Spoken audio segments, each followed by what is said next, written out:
Welcome back to this semester of In the Zone. I'm your host, Chase Krall. With the NFL season kicking off this past weekend, college football ramping up in its third week, the MLB regular season entering its final weeks, and much more, there's a lot to talk about. In the Zone starts now.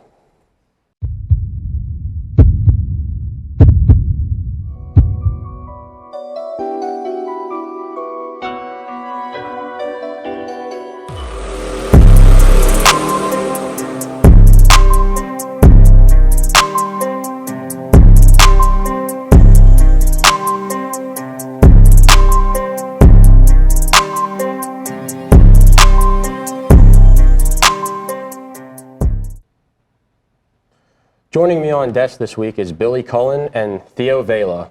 The NFL season kicked off this past weekend, and what a week it was for football. The big news of the week was the massive comeback win in Buffalo as Josh Allen and the Bills rallied from down 15 in the fourth quarter to stun the Ravens 41-40. The reigning MVP Allen picked up right where he left off last season, throwing for almost 400 yards and 4 total touchdowns to outduel Derrick Henry and Lamar Jackson's monster performances. Theo, did the Bills win this one, or did the Ravens lose it?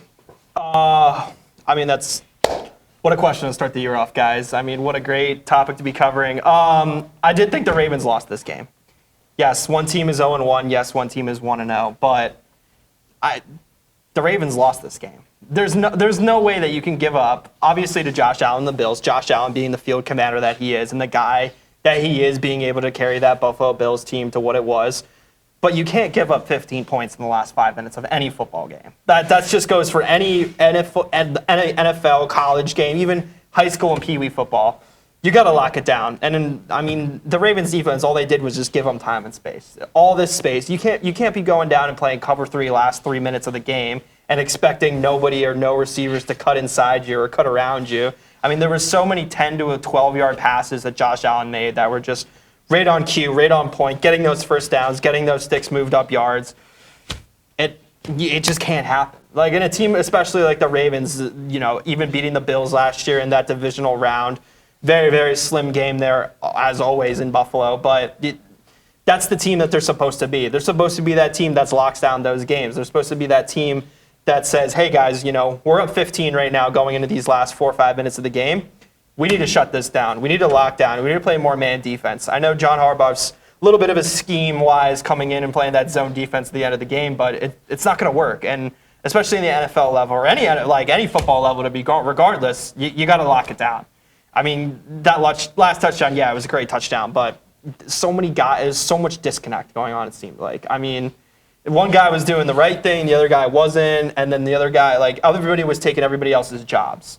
They need to stick to a plan, and they need to stick to their own jobs. And that's the way they're going to get around it. And, realistically, I think might be the only game the Ravens lose this year, in my opinion. They looked unbelievable and outstanding. But it's a game that the Ravens should wrap up, and it's the game that the Ravens should win, in my humble opinion. Totally agreed. I'm going to go with – I'm first going to start off with the Bills. Josh Allen played unbelievable. Obviously, one thing I want to talk about is Keehan Coleman is coming into the year. The Bills players had big expectations for him where we didn't really see it a lot in his rookie year. And in this game, Keehan Coleman had over 100 yards, had a touchdown, 8 catches. He was unbelievable. But you're right, Theo. The Ravens absolutely lost this game. It's every year they have a game like this, where last year that they played Buffalo, they outplayed Buffalo, and Lamar had 2 bad turnovers early in the game that set them back. Then you had the Mark Andrews fumble, and then obviously the drop 2-point conversion. The year before that in the AFC Championship game with Lamar, I think 2 or 3 turnovers in the AFC Championship game. It's just a consistent theme, and that's why they lost. If Derrick Henry don't fumble the ball, they win the game. Plain and simple, they win that game. Giving up 16 unanswered points in less than 4 minutes of the game is just it's hard to imagine, but again, this is what the Ravens do. This is what they do in big spots.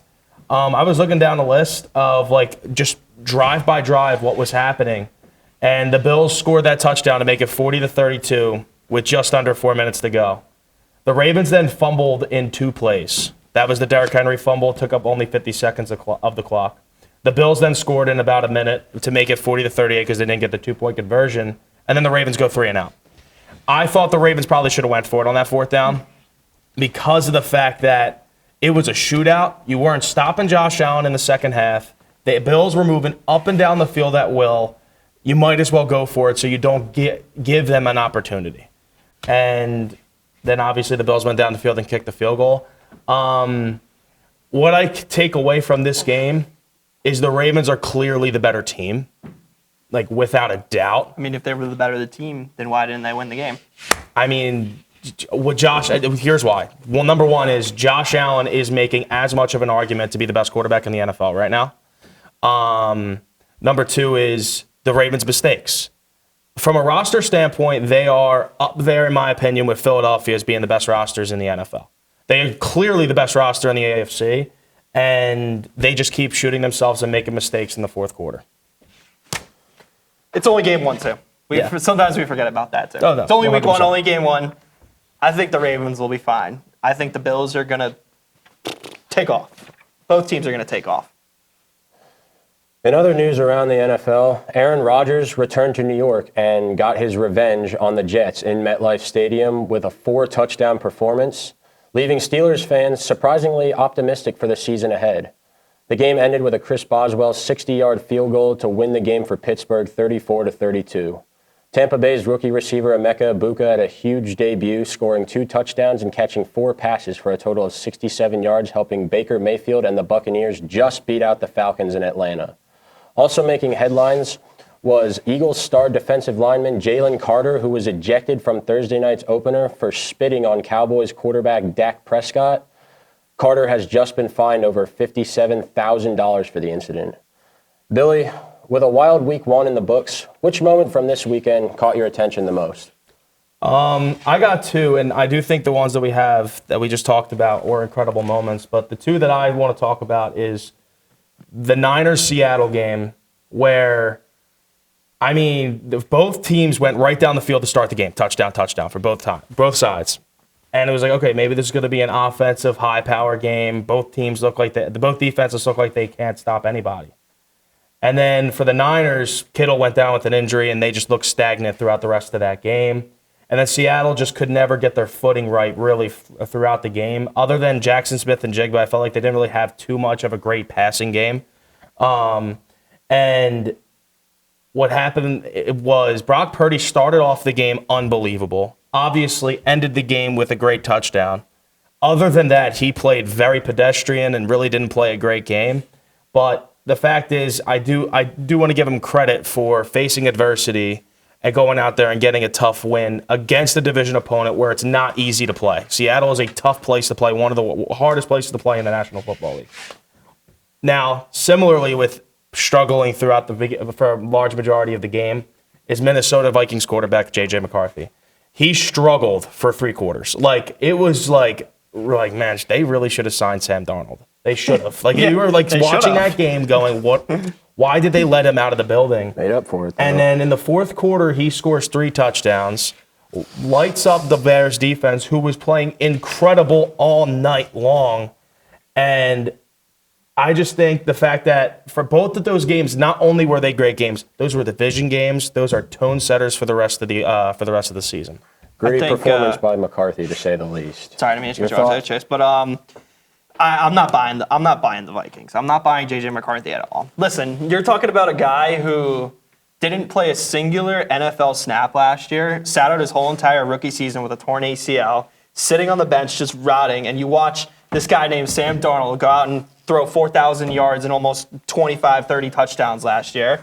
I mean, I don't know why you don't keep him around like that. He won Comeback Player of the Year, Most Improved Player of the Year last year in the NFL, and you're like, all right, see you later. We're just going to send you by. Like, I don't get, like, that's something I don't get. Like, why do you do that? Like out of all teams, the Minnesota Vikings, you have literally the best top 3 wide receiver in the league, Justin Jefferson, who's an unbelievable player and an unbelievable guy.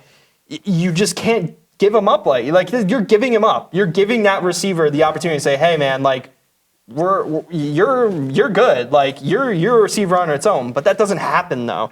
He's had how many? He's had 5 quarterbacks in the last 4 or 5 years. Yes, he still makes those plays. Yes, he still gets his yards and still gets his receptions. But you need, in order to make that jump and in order to make that, win that wild card game and go to the divisional games, you need to have a quarterback you need to keep around. I don't understand why the Vikings decided to move on from Sam Darnold. He was the best player in the NFC North last year. In my humble opinion, he was the best player in the NFC North last year. And I don't get it, guys. I don't really get it, but he's on my Seahawks now, and I don't really care, but he did butt fumble, and that never leaves the New York Jets, so. We now send it over to Gabe Wolford for an update in Marauder Athletics. Gabe? Thanks, Chase. Millersville's football team kicked off their season last Thursday in a wild game.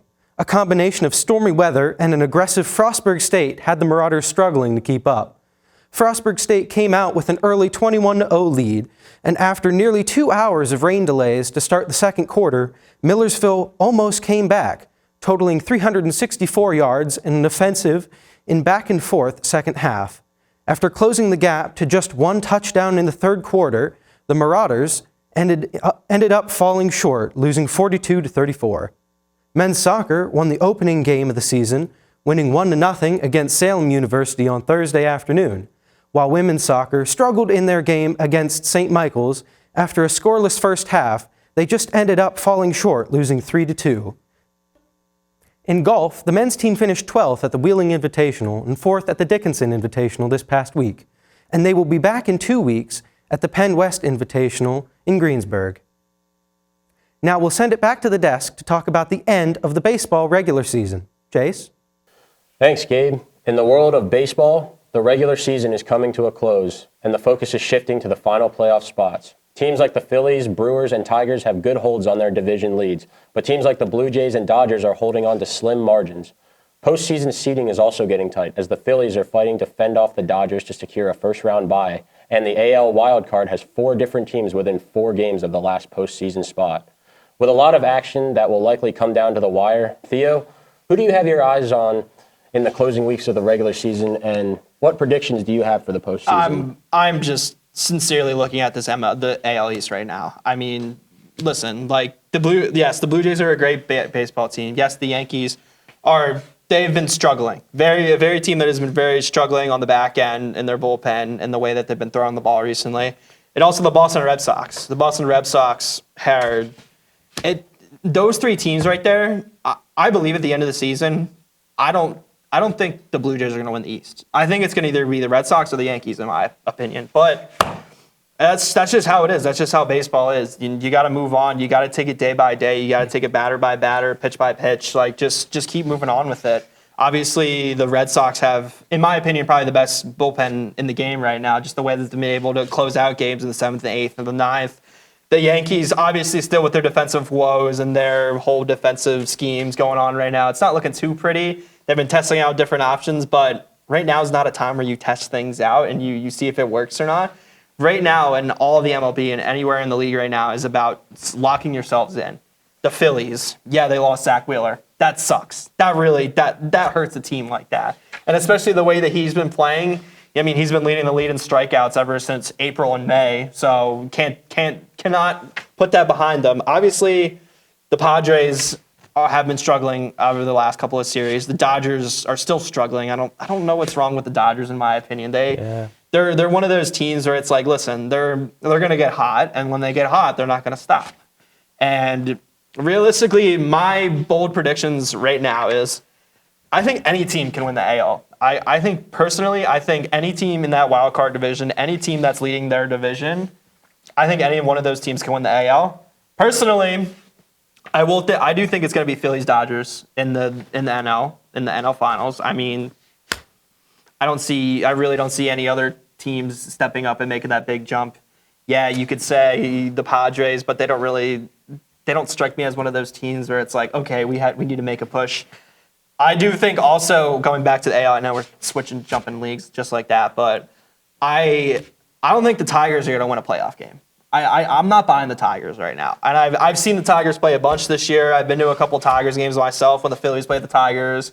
I saw Tarek Schoolball throw a baseball. I mean, that guy is just unbelievable, and he could do it all. But that's it. That's their team. Yeah, you're gonna be able to get 8-9 solid innings out of that guy and have maybe 1-2 earned runs. But yeah, the offense is gonna struggle a little bit. But teams like the Yankees, teams like the Red Sox, teams like the Blue Jays, and I would maybe even throw in the Astros there a little bit. They just have so much pop and they have so much more poise in them. And I think any one of those teams in the AL East can go on and win the AL or even win that pennant. Your thoughts, Billy? Yeah, no, I would just want to say for the National League part of it, I do think right now the Phillies are priming themselves in the best position in the National League right now. They are the 2 seed. They've right now kind of separated themselves from the Dodgers with the playoff spot. The Dodgers right now, by the way, as bad as they've been playing, also as bad as the Padres have looked recently, it's only a 1-game difference right now for that division. Exactly. This is what I put down here. I do like the Cubs a lot. I think the Cubs pitching staff is a lot better than what people think. They have 6 guys in their lineup with over 20 home runs. So they're a deep lineup. I also think at some point the Padres will figure it out, and I do think the winner, as of right now, that's the 4 and 5 matchup. They will then play the Brewers in the next round. I think the winner of Cubs Padres is going to be in the NLCS. And I do think the Phillies should right now beat the Dodgers if they have the home series. If the series is at home, particularly. And then also, I think the Phillies right now, even without Wheeler, they still have one of the better rotations. Nola finally had a good game this year. And you're starting to see the bats, even with the injuries to Bowman, Turner, you're starting to see guys starting to hit the ball better and more consistent. Yeah, like you said, now is the time to lock it in. Now's the time to really test yourselves and really test your teams in your division, being like, hey, we need to win these games. Mets Phillies tonight. I totally blanked on who the Astros play tonight, but I know Yankees play the Tigers tonight. Astros play the Blue Jays tonight. Sorry, those are 3 of the biggest games of the year. Yeah. Yankees win tonight and the Astros lose. Yankees are 1 game back in the East, where their margin was about 8.5 games about, say, 2-3 weeks ago. Yeah, I know. That's why I put down. The Yankees honestly have been playing really well recently. It's just their defense, man. One thing I will say, I like the Tigers definitely more than you do, just because, again, Scooble, they have a really good pitching staff, and just Riley Green and Kerry Carpenter at any moment can take over a game. But I will say this, you talked about the Astros a little bit. I think with now Yordan Alvarez being healthy, and with that lineup starting to become more together, they have one of the better rotations in baseball. That team can go. Yeah. Like I said, it's whoever's going to get hot now is going to stay hot through October. Moving to the college football scene, the biggest headline of Week 2 came from Gainesville, Florida, as the South Florida Bulls pulled off a shocking top 25 upset for the 2nd week in a row, this time taking down the 13th-ranked Florida Gators on a game-winning field goal to win 18-16. Florida head coach Billy Napier was under scrutiny coming into the game, and this loss on Saturday seems to have him even further under the microscope. Billy, how secure or unsecure is Napier's future in Gainesville? Before I get to that question, I first want to give a shout-out to USF. They have been playing unbelievable. They've now won 2 ranked games so far this college football season, and they play Miami this week. If they were to somehow, some way pull that off, all of a sudden we're talking about a playoff team. But to talk about, if I had to go, just to rank it for Napier, his record, he is at exactly 500 right now as a coach. He's 20-20. This is his 4th season. He's had 1 winning season with Florida. 8 out of the remaining 10 games this year are against ranked teams. Including at LSU, at Miami, Texas, and Georgia, who are all right now top 8. So even if they lose all of those games, they're 7-5 at best, and that's not including games against Ole Miss and Florida State. And I can't even think. Florida State's going to be ranked. Florida State is no. That's what I'm saying. No, that's including the 8 teams. I just included the top 8 right here. Yeah. Florida State, I believe, is 10th right now. Yep. But right now, to me, for Florida, he has to win some of these games, especially now. Again, they play at LSU and at Miami is their next 2 games. I think also Texas is the 3rd game in a row. That's insane. If they do not win at least one of them, I'm not even saying 2. If they don't win one of those 3 games, and they're sitting at 1-4 in the SEC where Florida had expectation this year, where they were ranked going into that game pretty high, A road win. it would be very hard to imagine that Napier lasts the full season. I definitely think he needs a road win. About you, Theo? Yeah, he needs something. He needs someone on that team to start making big plays. Someone to step up and just make those big hits, make those big hype plays. Get the bench going. Those last 2 games, it looked like a funeral. Like, these guys were standing on the sideline, not cheering on their teammates, not giving them the credit that they have, and these guys are just sitting there. They're just like, yay, woohoo, yeah. You're playing USF, one of your biggest rivals throughout however many years you guys have been playing college football together, and you sit back and you just let it happen. I don't get that. Like, football, man, it's really getting me on edge here, guys. But like he said, yeah, Napier is listen, he's a great coach, not gonna lie. He's coaching an unbelievable team, the Florida Gators, who have been a top 10 team, a top 15 college football team, however many years they've been around, but they're not the same anymore. They don't have like that juice anymore. They don't have like that hype because, like I said, back in the day, like before 2015, they were all about the hype. Everybody wanted to watch them for the big hits, for the big runs up the middle, like those downhill hits. Like, they're not like that anymore. No. They're not exciting to watch anymore. Also, a quick shout out before we go to Out of Bounds. Michigan State, Boston College game. What an unbelievable football game. Michigan State winning 42-41 in double overtime. Yeah. The Spartans are back. I'm just kidding. The Spartans are not back. Actually, they are back because I'm going to Michigan State this year football. So I'm super pumped That'll be a about fun that. matchup. So I can't wait to boo Jim Harbaugh off the field. Actually, he doesn't coach Michigan anymore, but still. And as mentioned, the road does not get any easier for Florida. Their next 4 games are against ranked teams. Now it is time to go out of bounds.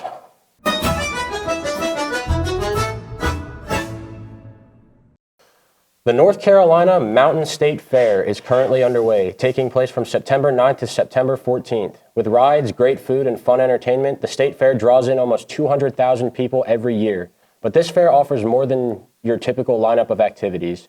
They host competitions in everything from gospel singing to pig racing, with a special competition just for clogging. That's right, clogging is the art of dancing while wearing clogs. That comes from the Appalachian Mountains and combines moves from Irish step dancing, African rhythms, and Native American steps. Points are earned for proper timing and dancing and overseen by a panel of 5 judges. Results for 2025 will be posted later this month, but for now, let's take a look at one of this year's teams.